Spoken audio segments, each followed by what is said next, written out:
Alléluia! Oh, que je suis heureuse de pouvoir être avec vous ce samedi. Je suis plus que bénie et je rends grâce à Dieu pour ta vie, toi spécialement qui a commencé à te connecter. Et je veux t'encourager à partager cette vidéo-là. Encourage quelqu'un, partage, tag tes amis. C'est vrai qu'on tag nos amis pour beaucoup de choses, mais ce direct-là est une source de transformation pour beaucoup de personnes. Je suis le pasteur Esther et par la grâce de Dieu, nous allons voir quelque chose de très intéressant. Le thème, sans plus tarder, de ce direct-là, c'est les conseils pratiques pour finir l'année, pour bien finir l'année. Donc, les conseils pratiques pour bien finir l'année. C'est vrai que nous tous, on n'a pas commencé l'année forcément du bon pied. Mais je sais une chose, c'est que la Bible nous dit que la fin d'une chose vaut mieux que son commencement. Je ne sais pas ce que tu as traversé au cours de cette année. Mais je sais une chose, c'est que Dieu est capable de te faire traverser une certaine ligne d'arrivée avec gloire par sa miséricorde. Qu'est-ce que tu attends? Je veux tout simplement te dire que si tu veux réussir en finissant cette année-là, il y a des choses qu'il faut faire, n'est-ce pas? Et c'est des conseils pratiques tout simplement que je veux te donner, toi, aujourd'hui. Donc, avant de continuer, je veux t'encourager à nous dire dans les commentaires d'où est-ce que tu nous suis, ok? Et puis, merci de nous faire savoir. C'est vraiment important pour moi, ok? Et pour toute l'équipe aussi. Je crois. Donc, la première des choses, si tu veux réussir la fin de cette année, c'est de savoir faire ton bilan. Savoir faire ton bilan. Et donc, il est important pour toi d'apprendre à faire un bilan. Pas le bilan de quelqu'un d'autre. Pas le bilan selon les événements de la vie de quelqu'un d'autre. Mais les événements et le bilan selon toi, ce qui s'est passé dans ta vie cette année. Et le bilan est fait de haut et de bas. Le bilan constitue ton côté spirituel, ton côté physique et ton côté émotionnel. Il est important pour toi de savoir que, j'espère que tu as réalisé, n'est-ce pas, que des choses se sont passées dans ta vie du côté spirituel. Qu'est-ce que je veux dire par là? Du côté spirituel, est-ce que tu as grandi? Est-ce que tu sens que cette année, tu as grandi? C'est bon de vouloir aller dans l'année suivante. Mais est-ce que tu sens au long de temps que cette année, tu as grandi? Est-ce que tu as... Ok, d'accord, un exemple. Tu as appris un peu plus de versets bibliques cette année. Est-ce que tu as passé un peu plus de temps dans la présence de Dieu? Est-ce que tu as passé un peu plus de temps en train de méditer la parole de Dieu? Il y a beaucoup de choses qui vont t'emmener à voir réellement si tu as grandi ou pas. Est-ce que l'année passée, tu t'énervais rapidement pour des choses aussi simples? Est-ce que c'est le cas cette année? Ou bien les mêmes choses qui te faisaient fâcher l'année passée, c'est les mêmes choses qui te font fâcher encore cette année. Tu as besoin de faire un bilan, bien-aimé. Et beaucoup d'entre nous, on vit sans toutefois prêter attention réellement à ce qui nous arrive. Mais je veux attirer ton attention. Tu es en train de prendre de l'âge, tu es en train de grandir. Chaque anniversaire que tu fêtes doit t'emmener à prendre conscience de beaucoup de choses. Et cette année qui est en train de finir, je veux t'emmener à t'asseoir et à faire un bilan. Et toi-même, tu pourras dire si ton bilan est positif ou pas. Est-ce que tu as grandi spirituellement? Est-ce que tu as beaucoup appris? Est-ce que tu étais beaucoup plus engagé? Ça, il faut que toi-même tu répondes. Ou bien tu as encore trouvé beaucoup d'excuses pour ne pas obéir. Est-ce que tu étais beaucoup plus fidèle cette année que tu l'étais l'année passée? Ou bien si toi-même, là, tu n'as jamais été dans une église, ok, il n'y a pas de problème. On commence toujours quelque part. Le plus important, c'est que tu apprennes à faire ton bilan. Ça, c'est le côté spirituel, ok? Maintenant, si nous prenons le côté émotionnel, pour faire le bilan du côté émotionnel, regarde un peu. Est-ce que cette année-là, j'ai passé plus du temps en train de pleurer? Si oui, qu'est-ce qui me fait pleurer? Eh bien, qu'est-ce qui m'a fait pleurer? Maintenant, qu'est-ce qui me fait pleurer si je pleure jusqu'à maintenant? Merci, je vois les commentaires. Oui, qu'est-ce qui t'a fait pleurer? Est-ce que c'est le décès de quelqu'un? Si tu as pleuré à cause du décès de quelqu'un, c'est normal. C'est normal. Parce que perdre quelqu'un, c'est réellement perdre, c'est réellement créer un vide dans notre cœur. Et si tu as perdu quelqu'un et que tu es en train de pleurer, continue de pleurer, mes condoléances. Et je veux t'emmener à réaliser que tu as deux choix. Ou tu peux continuer à pleurer, ou bien tu peux dire merci Seigneur pour cette personne-là que tu m'as donnée durant toutes ces années. Je te dis merci parce que tu as repris cette personne-là. Mais ne pensons pas que quand une personne meurt, ok, et que nous sommes en peine, nous sommes en train de pleurer, on doit aussi mourir avec cette personne-là. Dieu ne rate pas sa cible. S'il voulait que tu meures, il allait aussi vouloir que tu meures avec la personne. Mais s'il n'a pas voulu et qu'il t'a gardé en vie, c'est parce qu'il n'a pas encore fini avec toi. Dis avec moi, Dieu n'a pas fini avec moi. Donc ne meurs pas avant ton temps. Ne meurs pas avant ton temps. Je sais que tu as dit, Pasteur Esther, c'est vrai. Cette personne-là m'était très chère, oui. Mais n'oublie pas que cette personne-là est plus chère à Dieu qu'à toi. Quand j'ai perdu ma défunte maman, j'ai pensé que je n'allais pas m'en sortir. Mais aujourd'hui, ça fait plus de 20 ans, ça fait 21 ans maintenant. Mais je me rends compte que la vie a continué. Et tu dois prendre courage, compter sur le Seigneur, t'appuyer sur la grâce qu'il déverse pour ceux qui perdent un parent, pour ceux qui perdent quelqu'un de cher. T'appuyer sur le Seigneur et continuer ta vie en vivant d'une manière noble, en vivant d'une manière que tu sais que si cette personne était en vie, elle serait heureuse de me voir comme je suis devenue. Donc, nous compatissons avec toi et nous pleurons avec toi. Dans le bilan émotionnel, si, comme ce que je disais, si tu as perdu quelqu'un et que tu pleures toujours, c'est normal. Maintenant, à part le décès, qu'est-ce qui t'a fait pleurer? Ça, je t'aide à faire le bilan, ok? Qu'est-ce qui t'a fait pleurer? Est-ce que c'est un goumet? Si oui, que c'est le goumet, qu'est-ce qui s'est passé? Est-ce que c'est parce que je n'ai pas su me comporter? Est-ce que c'est parce que je ne m'étais pas préparée? Ou bien c'est parce que j'ai été fou? Ou bien j'ai été folle?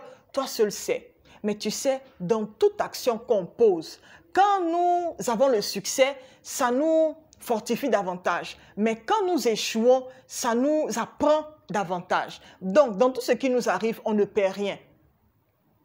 Que tu aies réussi ou bien que tu aies échoué, il y a toujours quelque chose à apprendre. Et dis-toi une chose, l'année qui arrive, je ne serai pas la même personne que je suis maintenant et que j'étais l'année passée. On doit avoir pour objectif d'être plus sage, d'être plus attentif et d'être plus honnête. Amen.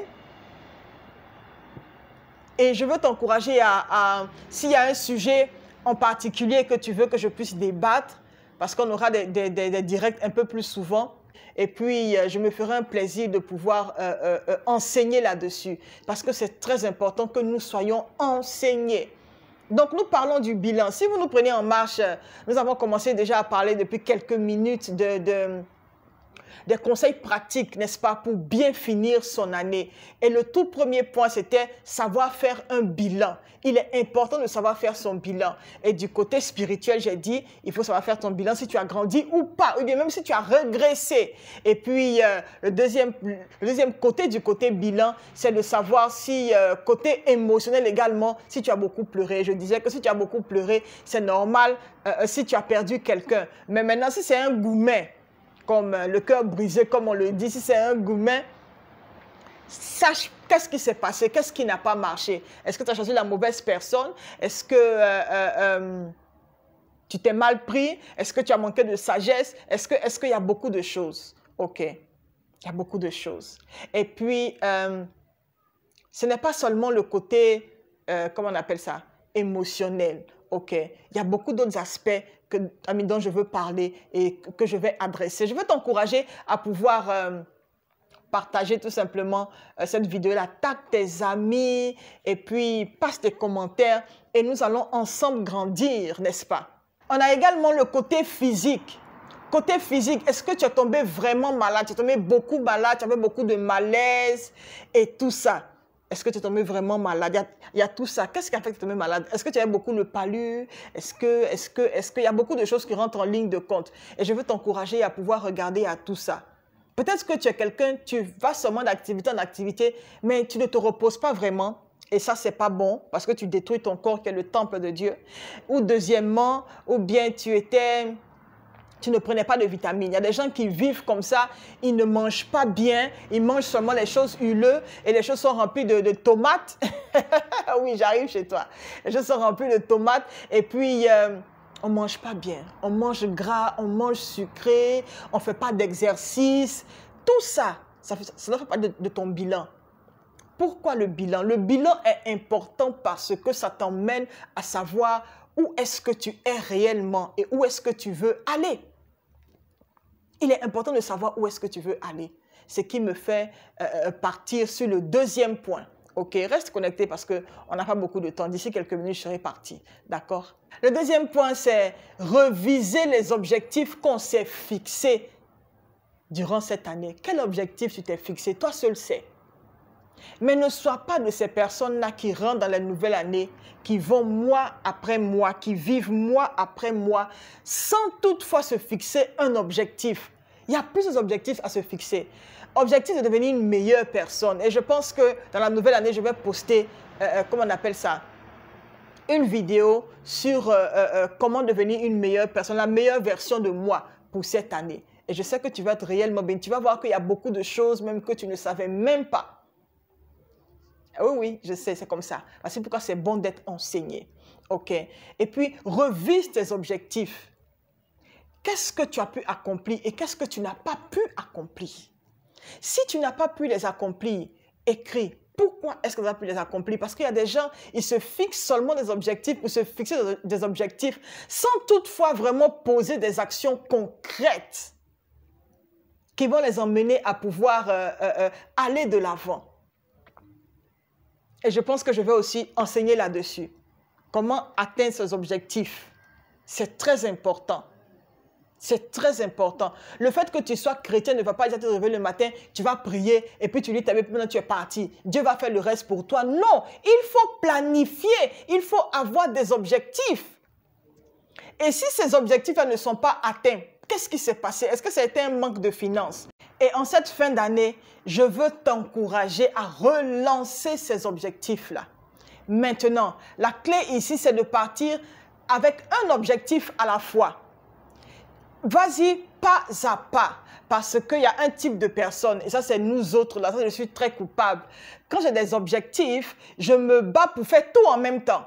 Et pour finir, je vais jusqu'à la moitié de un et puis je m'arrête, je vais jusqu'à la moitié de l'autre et puis je m'arrête. Ce qui fait qu'il y a beaucoup de projets qui sont en suspens. Mais j'ai appris une chose, c'est que quand tu planifies des choses, il y a des fortes chances que ça ne va pas réussir parce que non seulement tu étais pressé, ou bien deuxièmement, parce que tu n'as pas su t'y prendre, ok? Et bien, tu n'as pas bien planifié. La Bible nous demande de pouvoir calculer la dépense avant de pouvoir planifier quelque chose. Et je veux te dire, cette fin d'année-là, va pas à pas. Dans tous tes objectifs, dans toute la liste que tu t'es fixée, va pas à pas. Et va avec une seule chose, un seul objectif cette année, pour ce mois de décembre, un seul objectif. Et travaille-y. Mets la main dans la pâte et travaille-y. Et quand tu vas te mettre à pouvoir aller pas à pas, tu vas voir que tu vas faire du progrès dans ce que tu fais. Quelqu'un dit Amen. C'est surtout ça. Cherche à faire du progrès dans tout ce que tu fais, dans tout ce que tu es. Cherche à faire du progrès. Quelqu'un dit avec moi du progrès. Maintenant, le quatrième conseil que je veux te donner pour cette fin d'année, si tu veux bien finir ton année, c'est de ne pas te mêler à la foule. Pasteur Esther, qu'est-ce que tu veux dire? Oui, En fin d'année, il y a beaucoup d'activités qui se passent. Activités sur tous les plans. Mouvements un peu partout. Tout ce que les gens n'ont pas pu accomplir dans les spectacles, dans le je ne sais pas quoi, dans tout ce qui se passe dans la ville, il y a trop d'activités. Et tout le monde est tenté de pouvoir courir pour aller ça et là, ici et là-bas. Mais toi, qu'est-ce que je dis? Mais toi, ferme ta porte. Retire-toi. Tu sais pourquoi? Et va chercher l'Éternel. Va chercher la face de Dieu. Assez, c'est assez. La Bible nous dit quoi? Que le cheval est bien équipé pour la bataille, mais la victoire appartient à l'Éternel. La victoire n'appartient pas à tes bras. La victoire n'appartient pas à tes forces. La victoire n'appartient pas à tes stratégies. La victoire appartient à l'Éternel. Cache-toi et va chercher la face de Dieu. Si on sait se cacher pour forniquer, si on sait voyager pour aller voir les êtres qui nous sont chers, on peut également se déplacer pour aller chercher la face de Dieu. La Bible nous dit de chercher l'Éternel pendant qu'il se laisse encore trouver. Dieu se laisse encore trouver, bien-aimé. C'est vrai que tu as eu des échecs. C'est vrai que tu as perdu quelqu'un. C'est vrai que tu es passé par beaucoup de choses difficiles cette année-là. Mais choisis de ne pas finir l'année dans les pleurs. Va chercher l'Éternel. S'il y a une chose qui doit faire ta force, c'est te retirer et prier.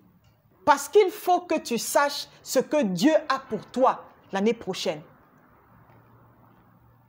Il a dit dans Jérémie chapitre 29, verset 11. Car je connais les projets que j'ai formés sur toi. Il connaît ce qu'il a planifié pour toi. Le Saint-Esprit sait ce que Dieu a planifié pour toi. Il a entendu quelque chose venant du trône de grâce te concernant. Mais si tu ne te retires pas pour chercher sa face et que tu cours, tu vas dans les maquis, tu vas dans les boîtes, tu vas ici, comment est-ce que tu vas entendre ce que l'Esprit Saint a entendu le Père dire? S'il y a une chose qui a fait ma force et qui continue de faire ma force, c'est me retirer pour chercher la face de Dieu. Retire-toi pour chercher la face de Dieu.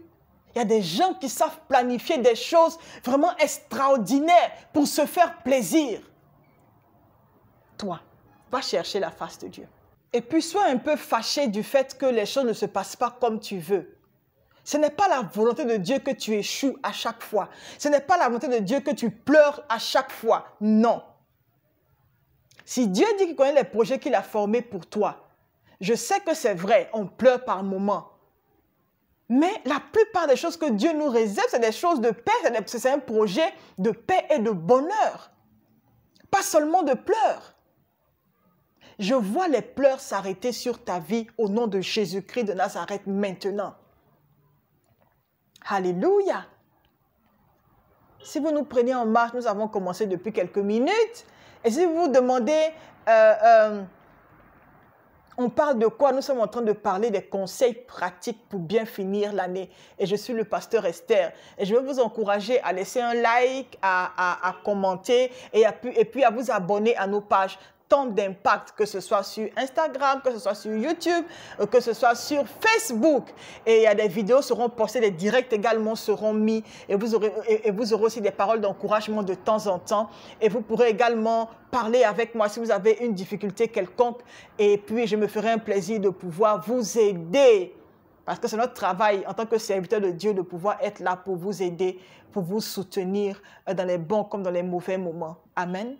Et puis la dernière chose que je veux dire avant qu'on ne puisse prier pendant quelques minutes, avant qu'on ne puisse se séparer, c'est de pouvoir prendre des résolutions et être ferme dans ces résolutions-là. Être ferme dans ces résolutions.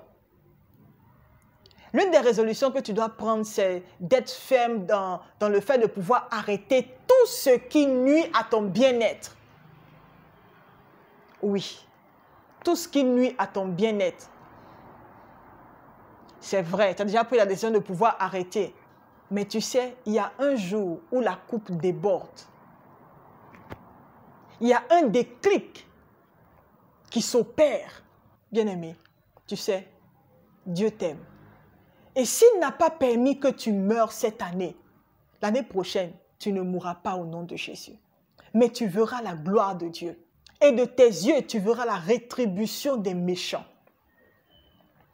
Je vais poster encore dans les jours qui viennent là, une vidéo, ok, qui va t'aider, où je vais donner les sujets de prière qui vont t'aider quand tu vas te retirer pour aller chercher la face de Dieu. Donc, toutes les fois que tu vois un direct sur ton impact ou bien une vidéo qui est posée, une chose que tu dois te mettre dans la tête, c'est que tu viens apprendre quelque chose et tu seras impacté à tous les coups.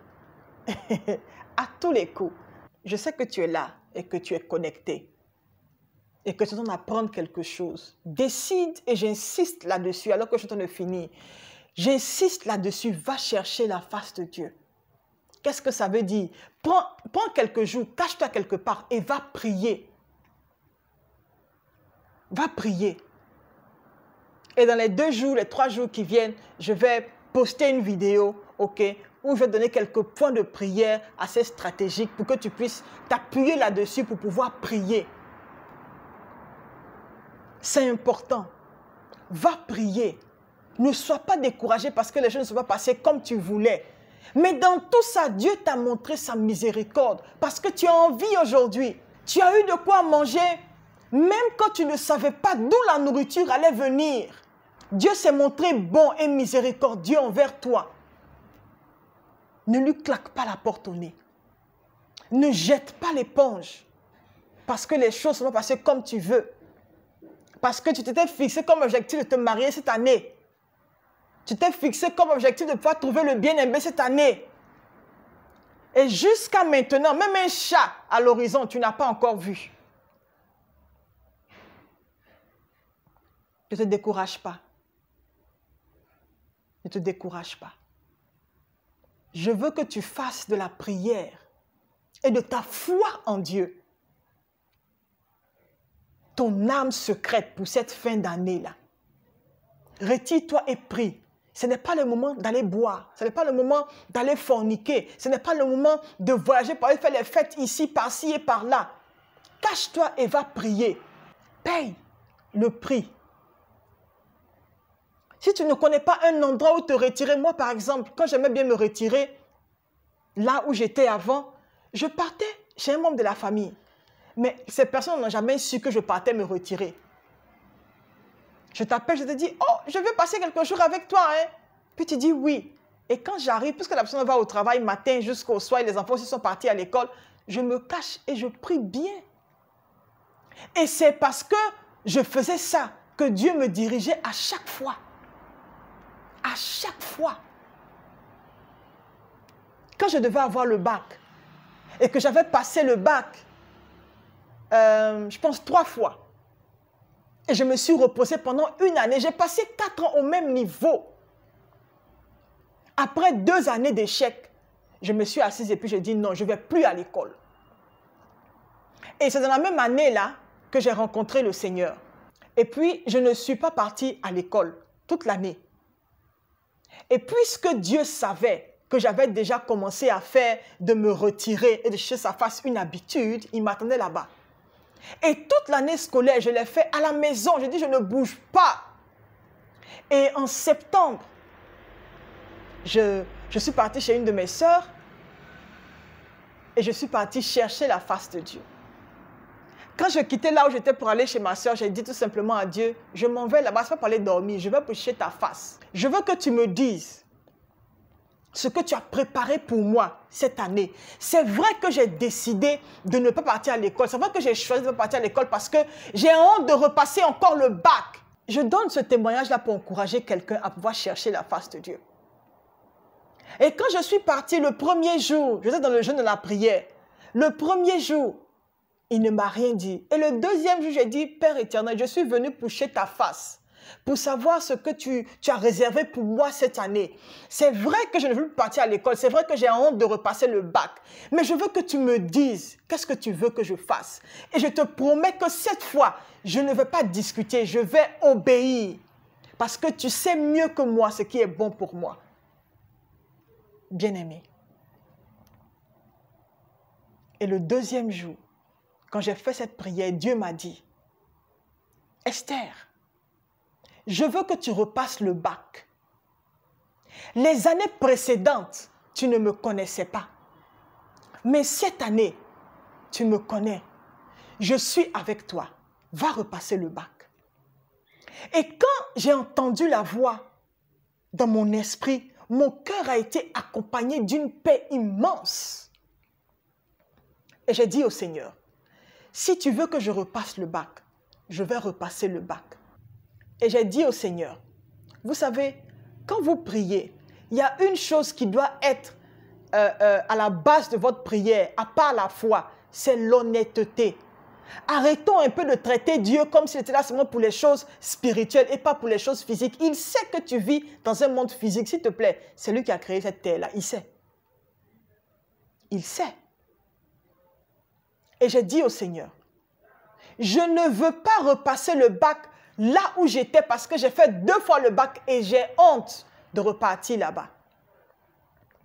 Et c'est là le Seigneur me dit, dans une voix audible, pas dans une école qu'on appelle la Colombe. Je vous assure, bien-aimés, que je n'avais jamais entendu le nom de cette école-là. Je vais taire le pays. Et j'ai dit, ok. Et je lui ai dit, je ne veux plus habiter là où j'habitais avant. Et il m'a dit, va habiter chez telle sœur. Donc, je savais, au sortir de ces 3 jours de jeûne de prière, je n'ai pas jeûné à sec, ok? J'ai jeûné le matin de 6h à 18h, ok? Et puis, je savais ce que Dieu voulait que je fasse. Il voulait que je reprenne le bac. Et parce qu'il m'a dit que ça se fait, il ne m'a pas assuré le succès, mais il m'a simplement dit que je serai avec toi. Et nous tous, nous savons que quand Dieu est avec toi, on sait tout ce qui se passe, n'est-ce pas? Et je savais qu'il voulait que je passe le bac. 2, il savait dans quelle école il voulait que je passe le bac. Et 3, il m'a dit où il voulait que je sois. Et j'ai fini mon temps. Quand j'ai fini mon temps de jeûne de prière, j'ai dit à ma soeur que je rentrais chez moi. Et elle m'a posé la question. Mais elle m'a dit, est-ce que tu sais ce que tu vas faire cette année? Est-ce que tu as planifié quelque chose? Et je lui ai dit, oui, je vais reprendre le bac. Et elle m'a dit, c'est une très bonne chose. Je suis avec toi. Je suis partie chez ma soeur en question. J'espère que tu es là, ok? Passe tes commentaires, partage un témoignage aussi de comment est-ce que, comment on appelle ça, tu as cherché la face de Dieu et Dieu t'a exaucé. Dieu t'a exaucé. Comme ça, tu pourras encourager aussi quelqu'un à pouvoir chercher la face de Dieu parce que être dans la foule et crier et sauter à tous les coups, ça ne garantit aucun succès. C'est moi qui te dis. Et je suis partie passer le bac cette année. Je suis partie dans l'école que Dieu m'avait dit. Bien-aimé, je n'avais jamais entendu le nom de cette école-là quelque part. Et je suis partie chez ma sœur en question, chez qui Dieu voulait que je m'arrête de passer le bac. Quand je suis partie, je lui ai dit, écoute maman, parce que je l'appelle maman, je lui ai dit, écoute maman, est-ce que je peux rester chez toi pour passer le bac? Elle m'a dit oui. Que j'ai fait la promesse à ta mère, que si jamais il y a quelque chose, je veux que tu restes avec moi. Je ne savais pas tout ça. Et elle m'a dit, je veux que tu ailles dans une école qu'on appelle, elle m'a dit un autre nom, le roi des rois. Et je lui ai dit, non. Est-ce qu'il y a une école qu'on appelle la Colombe? Et elle m'a dit, arrête-toi au balcon. Et regarde, tu as vu le grand mur que tu vois là-bas? Je lui ai dit oui. Elle dit, cette école-là qu'on appelle la Colombe, j'avais la chair de poule. Non seulement je ne payais pas de transport pour aller à l'école, et j'étais à 2 pas de la maison. Et l'école, effectivement, comme ce que Dieu avait dit, existait. Et c'est comme ça que je me suis assise en classe, je me suis inscrite et Dieu a suscité des personnes pour m'aider financièrement parce que je venais à peine de perdre ma mère et j'avais déjà perdu mon père 10 ans avant. Donc, j'étais complètement orpheline. Et c'est comme ça que je suis restée chez cette grande sœur-là pour aller à l'école. Et Dieu a été miséricordieux. Je m'asseyais seule sur le banc et j'ai dit que le Saint-Esprit sera mon voisin de classe. Et c'est comme ça que j'ai passé le bac. Bon, la petite histoire, je ne voulais pas du tout repasser le bac encore parce que je n'aimais pas la philosophie. Ok? Et je faisais un bac A. Et je n'aimais pas du tout la philosophie. Et c'est comme ça que j'ai repassé le bac. Et je vous assure que la raison pour laquelle je passé le bac, c'était à cause de la philosophie. Tu te rappelles, non? Ok. Cette année-là, on m'appelait la référence en philosophie. Qu'est-ce qui s'est passé? Je ne sais pas. J'avais maintenant le OK de Dieu pour avancer. Et j'ai eu le bac avec mention cette année-là. Et j'ai pu partir en classe supérieure. Mais j'ai dit au Seigneur, on fait un contrat. Si j'accepte de refaire le bac comme tu le veux, toi aussi accepte ma demande. Si je passe le bac comme tu le veux, fais-moi sortir du pays. C'était ça le contrat entre moi et Dieu. Et j'ai accepté, j'ai respecté ma part du contrat. Je suis parti à l'école. Et pas seulement je suis parti à l'école pour repasser le bac, mais il a été avec moi. Il m'a fait avoir le bac avec mention et son nom a été glorifié. Maintenant, il a aussi fait sa part. Dès que j'ai eu le bac et que les choses étaient coincées, j'ai encore sa face, il m'a fait sortir du pays, d'où je vis maintenant depuis 16 ans. Je donne ce témoignage-là afin que tu saches que Dieu parle. Non seulement il parle, mais il est compatissant. Il est compatissant et il t'aime. Il n'y a rien que tu vas lui donner comme sujet et il va se moquer de toi. Il va non seulement compatir, il sera là pour te répondre et il va te donner la direction à suivre. Ça, c'est une chose que j'aime avec Dieu. Et je disais tantôt que je vais faire une vidéo où je vais te donner les différents sujets de prière, quelques sujets de prière sur lesquels tu dois t'appuyer pour prier en cette fin d'année-là. C'est très important. La Bible recouvre tout ce dont nous avons besoin pour avancer. Et tu ne finiras pas l'année dans la misère, je le déclare au nom de Jésus-Christ de Nazareth. Tu ne finiras pas l'année dans la misère, dans la galère, dans les pleurs, dans la pauvreté. Au nom de Jésus-Christ de Nazareth, je t'ai encouragé en te donnant les conseils pratiques pour bien finir ton année. Et je vais te donner encore des conseils durant la semaine pour comment est-ce que tu dois aller chercher la face du Seigneur. C'est très important. C'est très important. Tu sais, Dieu n'a pas fini avec toi. Il n'est pas fatigué de toi. Et si tu es sur cette page de temps d'impact là, tu vas m'entendre le dire encore et encore jusqu'à ce que tu acceptes cela. Parce que Dieu n'est pas un homme. Il ne te voit pas comme toi tu te vois. Tu te vois comme quelqu'un qui a beaucoup de défauts, qui a beaucoup de faiblesses, quelqu'un qui n'est pas fort, quelqu'un qui n'est pas discipliné, quelqu'un qui n'a pas d'objectif, quelqu'un qui ne sait pas quoi faire. Mais laisse Jésus-Christ rentrer dans ton bateau. J'étais comme ça avant. Mais quand Christ est rentré dans mon bateau, ma vie a complètement changé. Ma manière de voir les choses a complètement changé. Je vis avec des objectifs. Je vis avec un certain désir dans le cœur. Et tant que tu n'es pas arrivé à ce niveau-là, où tu veux vraiment être une meilleure personne, Dieu ne pourra pas s'appuyer sur quelque chose en toi pour pouvoir te bénir, pour pouvoir agir dans ta vie. Voici pourquoi je veux t'encourager à pouvoir saisir chaque conseil que j'ai donné afin de pouvoir bien finir l'année. Que Dieu te bénisse. Merci pour ton temps. Je veux qu'on finisse en priant pendant quelques secondes. Je veux que tu fermes les yeux et que tu puisses te joindre avec moi dans la prière, de recommander ton moi au Seigneur et lui demander son intervention, sa force, afin que tu puisses bien finir l'année par sa grâce et sous sa protection. Au nom de Jésus. Si tu as des questions à poser, pose ces questions-là. Je vais les répondre juste après qu'on ait fini de prier. Amen. Prions. Seigneur, je veux te dire merci pour mon frère et pour ma sœur. Je veux te dire merci pour leur vie. Je prie, Seigneur Jésus, afin que ta main soit puissamment sur chaque personne. Que personne ne finisse l'année sur une civière au nom de Jésus. Que ta puissante main les protège, les délivre. Seigneur, donne la force à quelqu'un de pouvoir chercher ta face, afin que tu puisses leur révéler ce que tu as préparé pour eux cette année-là qui arrive. Seigneur, tu n'as pas fini avec eux. Garde-les, protège-les. Délivre de tout mal et que ta main les emmène là où tu as prévu les emmener au nom de Jésus. Seigneur, relève celui qui est fatigué, affermis celui qui est en train de tomber et donne la force à quelqu'un de pouvoir se relever au nom de Jésus-Christ de Nazareth. Seigneur, manifeste ta compassion dans le cœur, dans la vie, dans la destinée de tes enfants, au nom de Jésus-Christ de Nazareth. Manifeste ta miséricorde, manifeste ta puissance, manifeste ta force.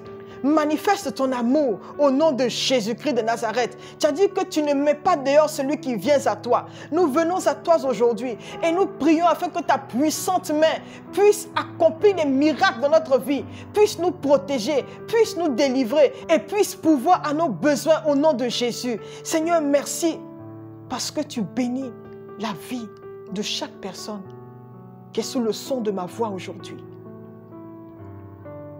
Merci Seigneur, parce que toute âme forgée contre chacun d'entre nous est nulle et sans effet au nom puissant de Jésus-Christ de Nazareth. Merci parce que toute langue qui s'élève en jugement contre nous, nous condamnons cette langue-là au nom de Jésus-Christ de Nazareth.